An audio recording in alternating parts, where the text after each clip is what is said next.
Channel wings एक उड़ान। आप लोग जानते हैं हमने एक सीरीज स्टार्ट की हुई है where we tend to discuss 10 questions जो प्रीवियस ईयर में आए हुए हैं। हमारी जो सीरीज चल रही है वो जेके पीएसआई के रिलेटेड है। So let's start with another, this would be part 4। What is the interest rate for Sukanya Samriddhi account scheme for the year 2021-2022?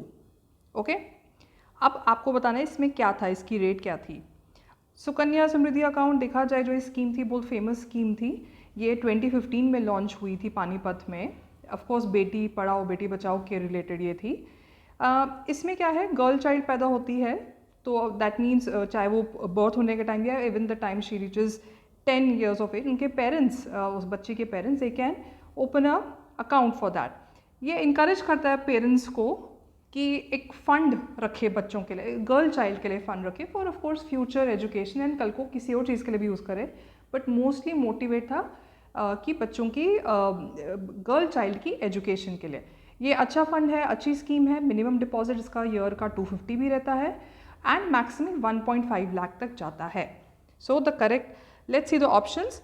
3.6%, B 5.6%, C 7.6%, D 9.6%। हमारे ऑप्शन, हमारा जो कमेंट सेक्शन है वो खुले हैं। Please start writing your answer. The correct answer is C 7.6%। Okay, let's move to next question. Vidyarath schools on wheels project is launched by which state? A Assam, B Rajasthan, C Bihar, D Uttarakhand. Vidyarath scheme है, देखिए कोई project है, कोई launch हुआ है, please make sure कि आप इनको इनकलकेट करें अपने मेंस में भी और इनको स्कीम्स को याद रखने की कोशिश करें। कभी कभी कोई पर्टिकुलर स्टेट में ही लॉन्च हो जाती है। सो अब बताइए इसका आंसर क्या है। The correct answer is A Assam. Yes, so ये जो असम के चीफ मिनिस्टर है हेमंत बिस्वा, इन्हें स्टार्ट की थी अगस्त 2022 में। इसका एम क्या है, जो भी economically challenged under privilege children है, economically challenge under privilege children जो है उनको एक्सेस मिलेगा एलिमेंट्री एजुकेशन का। अब कमेंट सेक्शन में मेरे को जल्दी बताइए कि जो एलिमेंट्री होता है, एलिमेंट्री एजुकेशन, वो कहाँ से कहाँ इंक्लूड होती है। इस स्कीम में, इस प्रोजेक्ट में रादर बच्चों को यूनिफॉर्म भी फ्री मिलेगी रादर, टेक्स्ट बुक भी एंड मिड डे मील्स भी। It is a very good initiative. Let's move. Question 3, agenda 21 was adopted in which of the following summit? A first earth summit, B Bonn climate change conference, C conference UN conference on desertification, D Montreal protocol. Agenda 21, it is important, ये आपको hint भी दे रहा है। अब बताइए इसका answer क्या है। The correct answer is A first earth submit. क्या है, ये एक इंटरनेशनल प्रोग्राम था फॉर एक्शन फॉर अचीविंग, सी हर जो ये सबमिट रहते हैं इसमें एक common word, common usage of term जो रहती है, दैट इज सस्टेनेबल डेवलपमेंट। कब की? 21st century was the target. Okay, ये रियो डिक्लेरेशन 1992 में ये हुआ था। Next question, which among the following is a characteristic of democratic leaders? Democratic leaders, आप अगर हमारी सीरीज को फॉलो कर रहे हैं, डेमोक्रेसी के रिलेटेड भी क्वेश्चन आए हैं, पार्ट 3 में भी आपको मिलेगा। So follow up these question. A, take decisions without accessing their team members even if their input would be suitable. B, give freedom to their team members to decide their work complete deadlines. C, take the final decisions but they involve team members in the decision making process. D, none of these. अब बताइए इसका क्या answer है। Democracy के related जब भी हम पढ़ते हैं, हम फिर डिसीजन मेकिंग की बात करते हैं, क्या आंसर इसका हो सकता है। The correct answer is C, taking final decision.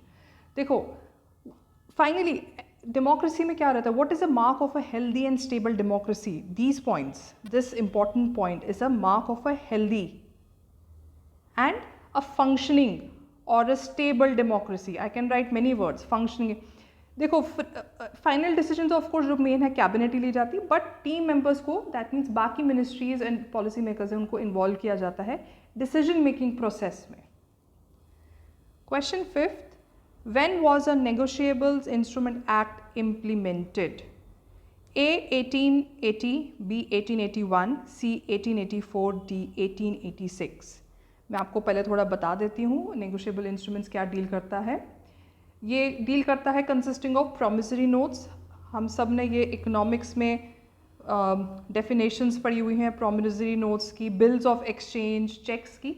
जो फेमस हमने आई डोंट नो आपने एक्ट पढ़ा है नहीं पढ़ा है, डजेंट मैटर। फेमस जो हम केस सुनते हैं चेक बाउंस का, वो इसी एक्ट के अंडर फाइल होता है। सपोज कल को कोई चेक बाउंस का केस फाइल होता है, that this is under negotiable instruments act. Okay, so this is something we should remember. अब इसका आंसर क्या है? B 1881। Okay, question 6, Which state attracted the highest project investments in 2018-19? Highest project investment 2018-19 की बात कर रहे हैं। ए आंध्र प्रदेश, बी उत्तर प्रदेश, सी Karnataka, D Maharashtra. अब बताइए इसका आंसर क्या है, कमेंट सेक्शन पे लिखिए। The correct answer is Andhra Pradesh. RBI की स्टडी हुई थी, उस पर दे हैड सेड कि Andhra Pradesh was leading. In fact उन्हें डीथ्रोन किया महाराष्ट्र को। पहले उसे पुराने वाले ईयर में अगर हम देखेंगे तो महाराष्ट्र था, डीथ्रोन किया महाराष्ट्र को। So Andhra Pradesh was leading in project investment. Which of the following are not signatory to Helsinki agreement? Helsinki, अब मुझे बताइए कहाँ पे है? It is a European country की कैपिटल। कमेंट्स में बताइए किसकी कैपिटल है ये। It is a famous country. A Belgium, B United States of America, C France, D Ukraine. इसका बैकग्राउंड क्यों है, क्यों पूछा गया ये सवाल? जो 2022 से रशिया यूक्रेन वॉर चल रही है उसके रिलेटेड ये पूछा गया है। That is the background. अब मैंने आपको इतनी हिंट दे दी, अब मुझे बताइए इसका आंसर क्या है। Yes, the correct answer is D Ukraine. ये एक्चुअली 1975 में साइन हुआ था। देयर वर मेनी थिंग्स जिसमें ये लोग फोकस करना चाहते थे। You know the western side of the world as well as the eastern side, उनके बीच में अग्रीमेंट हुआ था। Of course these 3 countries are part of it, जिसको कहते हैं, let me use a word क्योंकि ये डायरेक्ट वहीं जो वो साइन हुई थी एकॉर्ड, उसी से ये वर्ड मैंने निकाला है, इनवायबिलिटी ऑफ बॉर्डर्स।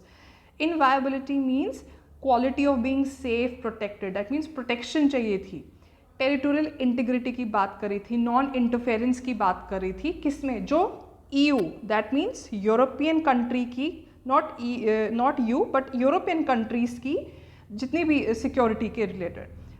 ये क्यों पूछा गया है? क्योंकि आज के टाइम पे हम देख रहे हैं यूक्रेन कैसे बैठ चुका है, उसकी बॉर्डर्स भी वायलेट हो गई हैं, टेरिटरी रशिया ने कुछ एनेक्स की हुई है, सिटीजन्स इधर उधर जा चुके हैं, कुछ किडनैप हुए हैं रशिया से। सो जो भी वॉर के रिलेटेड है, that is why this question was asked. Next question, who among the following did not attend the first round table conference in 1931? A M K Gandhi, B Tej Bahadur Sapru, C B R Ambedkar, D all of these. Total कितनी round table conference है, comment section में बताइए। हर round table conference का आपको पता रहना चाहिए कि इसमें कितने लोगों ने पार्टिसिपेट किया, कितने ने किया। अब मुझे बताइए इसमें क्या करेक्ट आंसर है। The correct answer is A Mahatma Gandhi. He didn't participate क्योंकि उस टाइम पे ही वॉज बिजी विद जो सिविल डिसोबीडियंस मूवमेंट चल रही थी हमारी कंट्री में, उसके रिलेटेड। ओके, अब ये जो फर्स्ट राउंड टेबल कॉन्फ्रेंस था, ये कौन प्रिसाइड कर रहा था? Ramsay MacDonald. Okay, they wanted to discuss about constitutional reforms, but this is the important point. Next question, how many cities are under river cities alliance, a dedicated platform for river cities in India for sustainable management of urban rivers? चलो, इन्हें आपको question में बता दिया ये किस चीज़ के लिए खुला है। अब आपको इसमें नंबर पता होना चाहिए क्या क्या है, कितने नंबर्स हैं। A 22 member cities, B 24, C 26, D 30। If you are aware of this programme तो आप मुझे बताइए इसका क्या आंसर है, कमेंट सेक्शन पे लिखिए। The correct answer is yes 30। अब क्या है ये जो RCA क्या एक प्लेटफॉर्म बनाया है उन सिटीज़ के लिए, मेंबर सिटीज़ जहाँ पे रिवर्स है। मैं आपको एग्जांपल देती हूँ, जैसे आपका देहरादून आ गया, श्रीनगर आ गया, ऋषिकेश आ गया, हरिद्वार आ गया, वाराणसी, कानपुर, हावड़ा, ऐसे बहुत है, ऐसे 30 है, आई कांट राइट 30 है, बट आप एक लिस्ट बना के रखें, आपको एक इमेज दिमाग में बन जाएगी, मैप्स में मार्क करिए, इमेज बन जाएगी दिमाग में, पता चल जाएगा कि किस चीज़ के रिलेटेड ये कर रहे हैं। तो क्या कर रहे हैं इसमें, ये डिस्कस करेंगे, शेयर करेंगे sustainable management of urban reverse. क्यों? क्योंकि अर्बन सिटीज़ की बात कर रहे हैं, क्या इनोवेशन है, कैसे मैनेज करेंगे उनको। अब ये क्या है, जो national mission for clean Ganga, national mission for clean Ganga, that plus national institute of urban affairs, इन दोनों ने कॉम्बिनेशन कंबाइन करके ये रिवर सिटीज अलायंस निकाला है। It is a very good platform actually. Question 10, when was a Kisan credit card scheme introduced? It is a very famous, जब भी हम एग्रीकल्चर के रिलेटेड पढ़ते हैं बहुत बार ये हम ये आंसर में यूज़ करते हैं। A 1988, B 1998, C 2008, D 2005. Yes, the correct answer is 1998. Okay? क्या इसका ऑब्जेक्टिव क्या है किसान क्रेडिट कार्ड का? जैसे क्रेडिट क्या होता है, क्रेडिट रिक्वायरमेंट के लिए ये यूज़ होगा किसानों की, दैट मीन्स फार्मर्स की। कल्टीवेशन ऑफ क्रॉप्स हो गया तब के लिए, ठीक है। पोस्ट हार्वेस्ट के लिए यूज़ होगा। See it is a step by step process. Farmer का काम सिर्फ एक नहीं है, बहुत सारे काम रहते हैं उस बेचारे के। एक्सपेंसेस उसके related, then marketing of produce, ठीक है, maintenance of farm assets, and जितने भी एग्रीकल्चर और फार्मर हाउस होल्ड के रिलेटेड इसमें जो ऑब्जेक्टिव्स आते हैं, that is mentioned in the Kisan credit card. ये that is how the farmer will use it. So guys, I hope these 10 questions are helping you. I will come back with more such questions. Thank you.